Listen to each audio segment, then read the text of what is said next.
Here's the Elliott wave forecast for January 8th, 2013 on the S&P 31-minute chart. We had a gigantic rally, of course, and we won't be entering a wave 2 zigzag.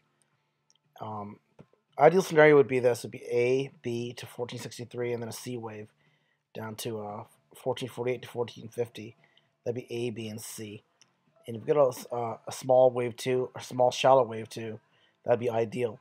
But the worst case scenario, though, since the VIX is like really low right now, you gotta take a look at this. I'm sure you guys know about this. The VIX is extremely. Oh my god, I didn't even realize 13.79 right now.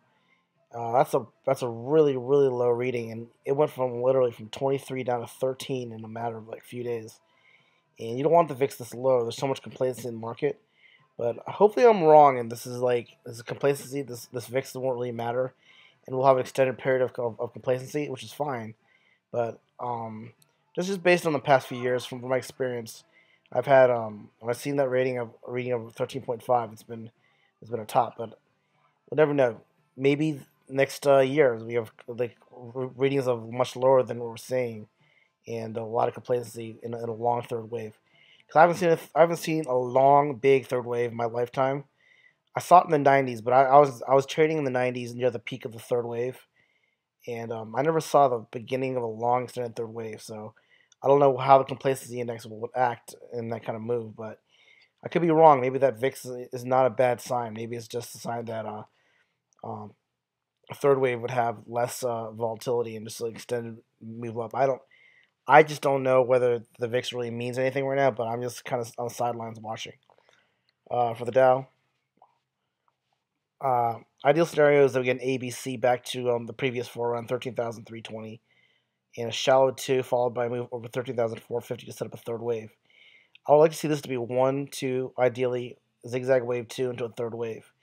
And if we find support around the previous four and then rally back over 13,440, that would set up a third wave and be the most ideal scenario.